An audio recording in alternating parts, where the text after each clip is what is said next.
What is up, guys, and welcome back once again to another episode of the Ebby Space Agency journey here on Kerbal Space Program Career Mode. We're here for episode number 19 on the back of a pretty big episode in episode 18, to be honest. We finally have a Minmus mining base on the surface, all constructed, all ready to go, and I'm super psyched about it. If you haven't checked out that episode, please do go ahead and check it out now, because it's a base I'm pretty proud of, I'm not going to lie. But we also managed to get quite a bit of science in the process, and as such, we're going to head over to the science labs now and start unlocking some nodes, primarily the ones that give us rover parts. Now, you might be wondering, Ebby, why are we doing rover parts? Well, let me tell you, we have still got our sights firmly set on Duna. Do not forget about that. And, well, the idea is now that we are going to be constructing even. Words would be a good start, right? We are going to be constructing ourselves a mobile base.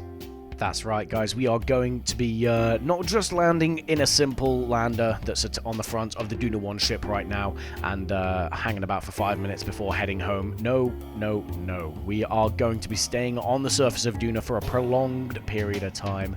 We have a long while to wait once we get to Duna before the launch window to come home happens, right? So we may as well make the most of it and spend some time on the surface. And as such, we are going to be...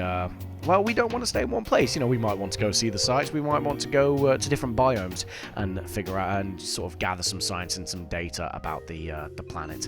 So this is our answer to that conundrum, and that is going to be forming a rover base. So you see there we are sorting out the crew compartments as well as the life support here. And also, not just that, but the sort of mechanism we've got for landing, which is going to be just a couple of rockets placed at the center of mass with some fuel, and then we're going to sort out the parachutes. We do have to put a lot of parachutes on this thing. Obviously, it's quite heavy. Duna's atmosphere is very, very thin, so a lot of parachutes there on the top, as well as some probe control stuff, because we are going to be landing this autonomously. We do then try and come up with some sort of design for a sort of service base, science base sort of thing.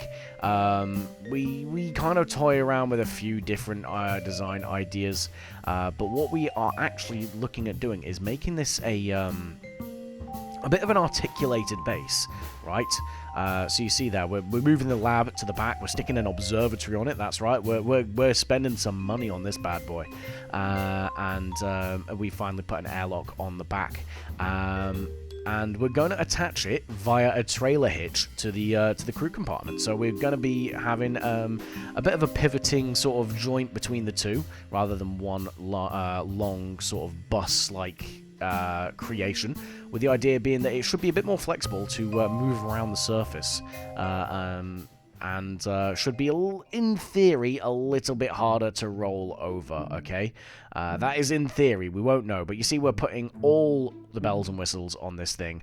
Large rover arm, observatory, all the gubbins to run as much science experiments as we can when we're on the red planet there, as well as some auxiliary... supplies, just to make sure that we extend the life of the life support as much as we can.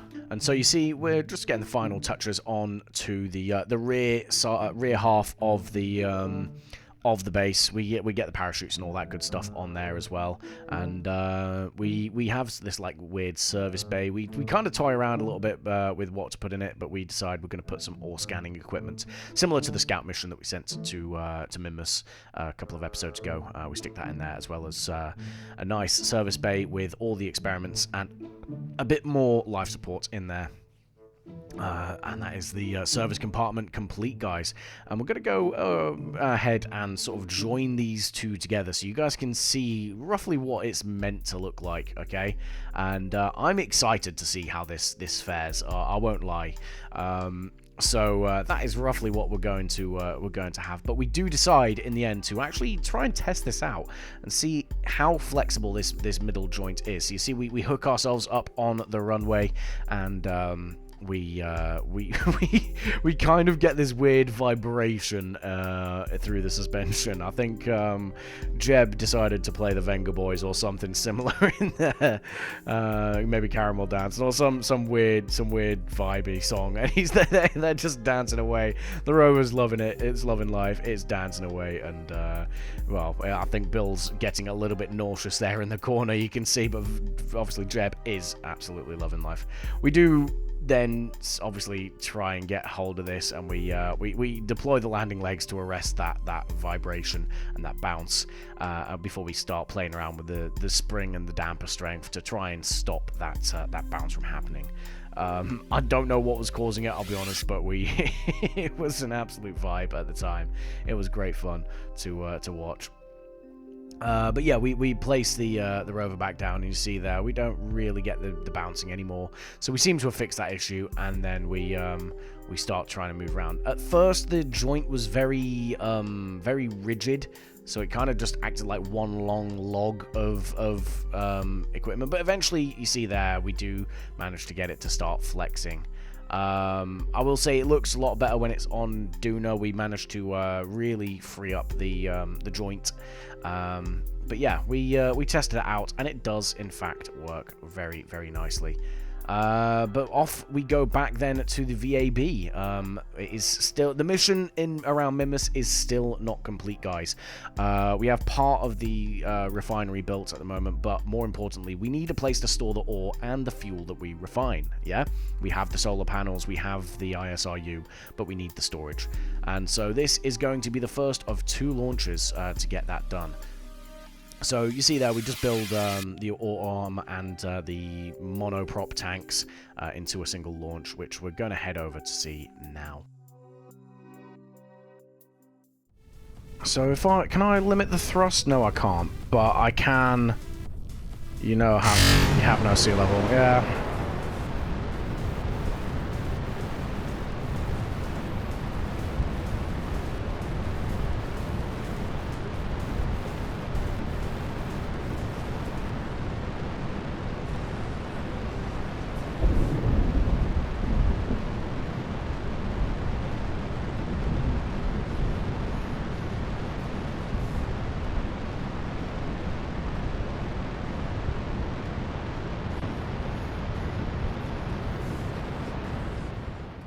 So, yeah, the launch was a little bit dubious. You hear me there trying to figure out whether or not I can adjust the the thrust limiters on the boosters after I design the rockets, because that's just the kind of guy I am. But the problem is with the length of the fairing, it did add quite a lot of drag if we tried to pitch over too soon. And so that's why we had to go super high up before we started pitching over. And speaking of pitching over, I don't know what that rocket was doing. It is unfortunately a little bit upside down and back to front at the moment. But we figured the problem out and fixed the issue before we then go ahead and deorbit the Scuffer Dreams booster. Back to using the original, the OG, right? The Mark II, that is. But yeah, not the bespoke booster we were using to get the base into orbit. But yeah, from there, obviously, again, we've done this 1,000 times now. We set ourselves en route to Minmas. We get a little bit worried about the signal at that point. We do actually run out for whatever reason. I'm not quite sure why, because we do have a full network set up around Kerbin for preventing this exact issue, but for whatever reason, we lose probe control, and yeah, well, for the second time in the construction of this refinery, we are going to have to send another mission to go and pluck it out of space around Kerbin. Thankfully, it doesn't get ejected from Kerbin orbit or anything like that, but it doesn't get captured around Minmus. So instead, what we're going to do is we're going to, well, firstly pack a bunch of new relay dishes, communications dishes, sorry, around in this command module, but we are going to send up a crewed mission to go and pull it out of the current predicament that it's in.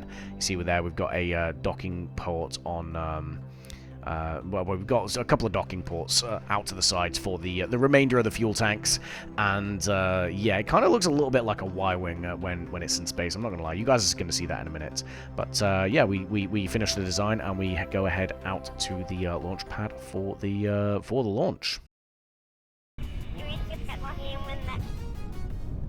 Let's go, I guess.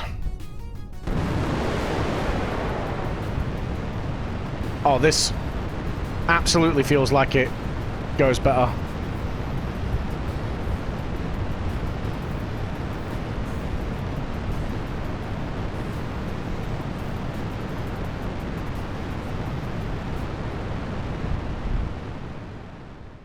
And yeah, I mean, you hear me commenting that, oh, we find the nicest gap in the clouds there to poke through. But yeah, yeah, you hear me there commenting. Obviously, this thing handles much, much better than the previous launch, right? So we go ahead and circularize the burn. Yeah, I mean, I expected a lot more drag and a lot more shenanigans from this thing, but thankfully it behaved itself quite nicely. But yeah, eventually we circularize and get ourselves in orbit around Kerbin. Once we've done that, then obviously we go ahead, we decouple the booster, we send it back on home. It does actually end up descending clear into a thunderstorm, which is kind of entertaining at the time, but my god was it loud with the thunder and the lightning right around us. But yeah, that we recover that booster without any more dramas, and we set our sights not on Minmus this time, but on the previous launch that we made. So we kind of just step ourselves out a little bit and let the booster the previous launch catch up to us. Given that it was just easier to get the encounter that way. And you see, yeah, we're approaching now. So we're going to be a little bit against the clock here. We do kill our velocity and basically equalize the orbit for now. But we're not going to be on the perfectly similar orbit, right? And we do, so yeah, as you see there, we're approaching. We get this nice little lunar, or yeah, not lunar, but yeah, lunar eclipse that kind of blocks all the light. But regardless, Cloudtop jumps out and grabs a couple of the communications dishes and floats on over to the sort of stranded probe. There, you see.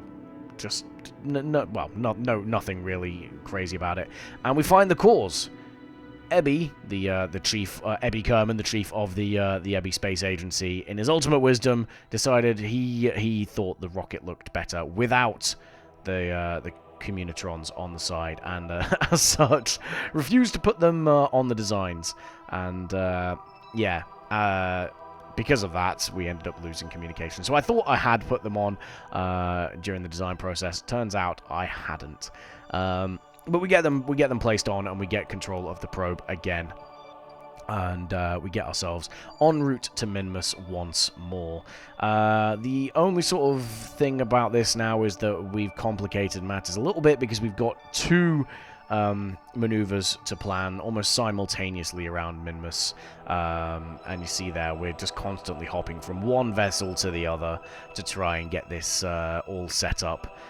Eventually we do manage to get both vessels in the vicinity of the space station, and yeah, it was kind of cool trying to get this all sorted. You know, it wasn't just one vessel meets one vessel. It was like a little constellation all coming together, and yeah, we start the construction process. So you see, we start with the fuel arm, and we just leave those monoprop tanks kind of just floating around, right? We can go pick those up in a bit. We've got a space tug on the end of this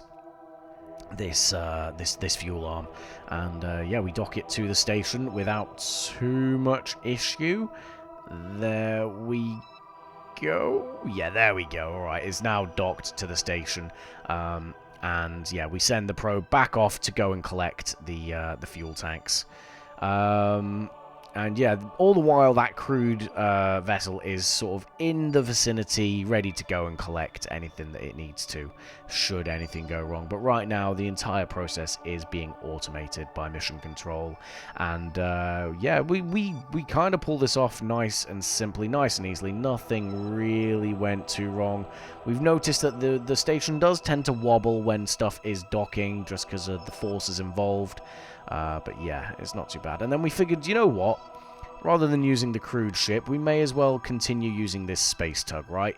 It's doing a great job so far, so that's what we do. We grab 2 of those fuel tanks off there, one of the big orange liquid fuel and oxidizer, and then one of the smaller liquid fuel-only tanks from one of the sides of the ship. And yeah, we start by docking those in. We nearly collect a solar panel at one point on that, but thankfully we do continue to we do retain control of the probe. And then finally, it's the last tank to go on the station before we then take the space tug away and deorbit it, so it just crashes harmlessly into Minmus. From there, then, the crewed vessel with Gwenny, Clartop, and Tamble seem to be working together quite a lot. They've been assigned to a lot of missions together, not limited to that scout mission that we sent for the site, for the mining base. Currently sitting on the surface, they turn back and return back to the surface of Kerbin. And we are almost now done with all of the mining infrastructure around Minmus. However, we do still have one last launch to do, and that is for the ore ferry ship. So we have a way of mining the ore, storing it, and we also have, on the surface, we also have a way of storing it and refining it in orbit of Minmus. Now we need a way to get the ore from the station to the refinery, and that is what we are designing here. So we are just designing a very simple ferry craft, automated of course, that holds the same amount of ore that we can put on the refinery, and we then take it out onto the launch pad for the launch.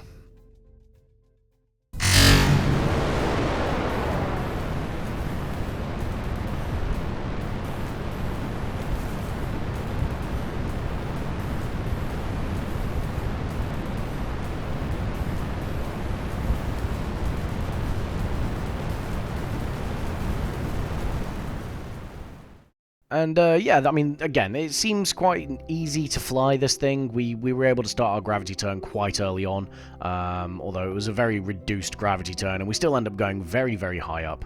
But again, there's enough power and fuel in this initial launch stage that it's not really a challenge, to be honest.